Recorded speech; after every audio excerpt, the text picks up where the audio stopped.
रामाचंद्रा विनायक गोडसे या जिसे नथू राम गोडसे भी कहा जाता है 19 मई 1910 को महाराष्ट्र के शहर बारामती में हिंदू मज़हब की सबसे ऊंची ज़ात ब्राह्मण फैमिली में पैदा हुआ था।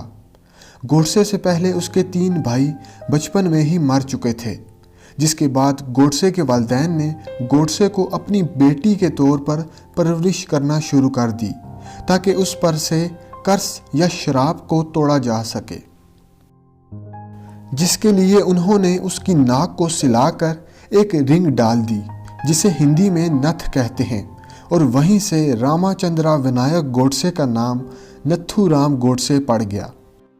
उसके वालिदैन का ये भी मानना था कि उनके पहले जिंदा बच जाने वाले बेटे के पास रूहों से बातचीत करने का तोहफा है, और गोडसे ने भी उन्हें खुश करने के लिए ये कहना शुरू कर दिया कि उसे ख़ानदानी देवताओं से आवाज़ें आती हैं। जब तक कि उसने पुणे शहर के हाई स्कूल में अपनी तालीम शुरू की, गोडसे अपनी कौम परस्ती के एहसासात को फ़रोग़ दे चुका था, बशमूल गांधी की बरतानवी हुकूमत की मुखालफत के। पर बहरहाल गोडसे मैट्रिक में फ़ेल हो गया, जो सरकारी नौकरी करने के लिए ज़रूरी होती थी, और उसने बतौर कारपेंटर अपने करियर का आगाज़ किया।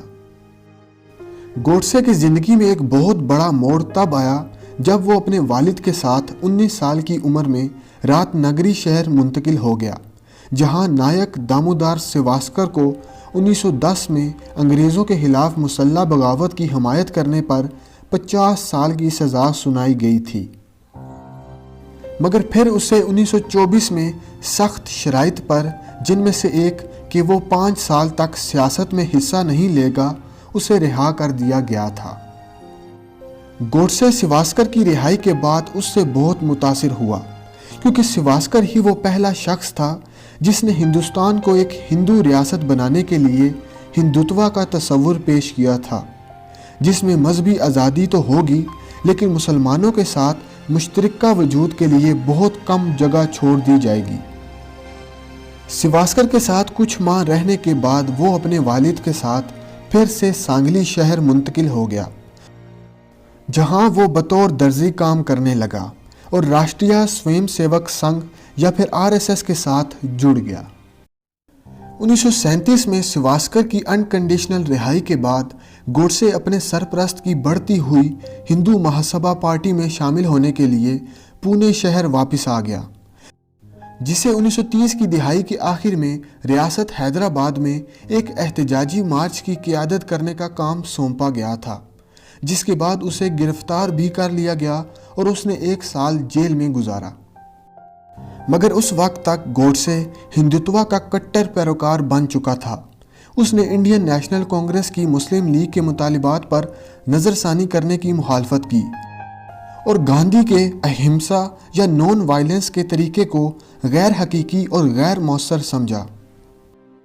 1944 में गोडसे और उसके दोस्त नारायण आप्टे ने अग्रणी अखबार लॉन्च किया।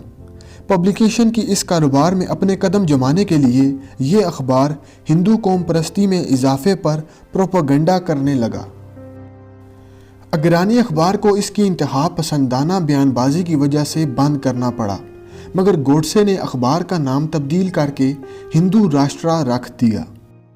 1946 तक हिंदुओं और मुसलमानों के दरमियान कशीदगी पूरे पैमाने पर फसादात में बदल गई और इस अखबार ने अपने प्रोपेगेंडा से खूब आमदनी कमाई। 1947 में जब बरसगीर का बंटवारा हुआ, हिंदुस्तान के नक्शे में से पाकिस्तान वजूद में आया। This was the scene in Karachi at the meeting of the Constituent Assembly. Liaquat Ali Khan moved a resolution concerning the Pakistan national flag and handed one round. तो वहाँ के कौम परस्त काफ़ी भड़क चुके थे। ताहम गोडसे, जो कि अब हिंदुत्व का ठोस पैरोकार और कौम परस्ती की ऊंचाई तक पहुँच चुका था, उसने जब ये सुना कि गांधी ने ऐलान किया है कि वो हिंदुस्तानी हुकूमत की जानिब से माहिदे के तहत पाकिस्तान को मिलने वाली 55 करोड़ के फंड्स को रोकने के खिलाफ एहतजाज के लिए भूख हड़ताल कर रहे हैं, तो उसका खुद पर काबू ना रहा। गांधी के भूख हड़ताल करने के ऐलान के अगले दिन 14 जनवरी 1948 को गोडसे और नारायण आप्टे ने ट्रेन पकड़ी और दिल्ली के लिए रवाना हो गए। انہوں نے ایک پسٹل خریدا۔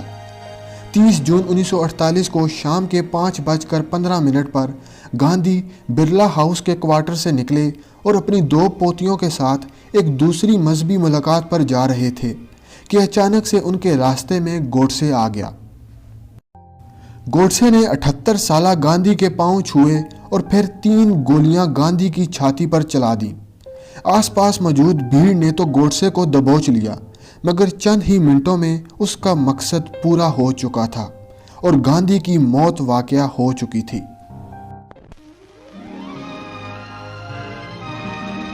Mahatma Gandhi is dead.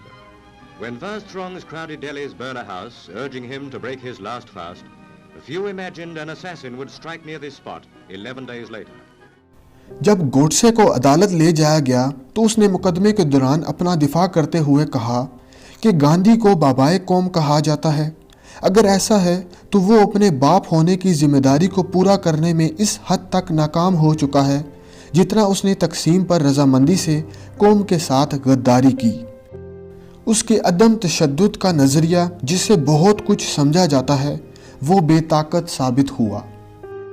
اس کی یہ تقریر اس کے دفاع میں زیادہ کچھ نہ کر سکی اور گوڈسے اور اس کے ساتھی نارائن آپٹے کو 15 نومبر 1949 کو امبالہ جیل میں پھانسی پر لٹکا دیا گیا۔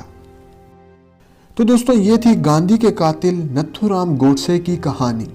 مزید ایسی ویڈیوز کے لیے ہمارے چینل کو سبسکرائب کریں اور بیل آئیکن پریس کریں تاکہ آپ کو ہمارے آنے والی ہر لیٹسٹ ویڈیوز ملتی رہیں سب سے پہلے۔ شکریہ۔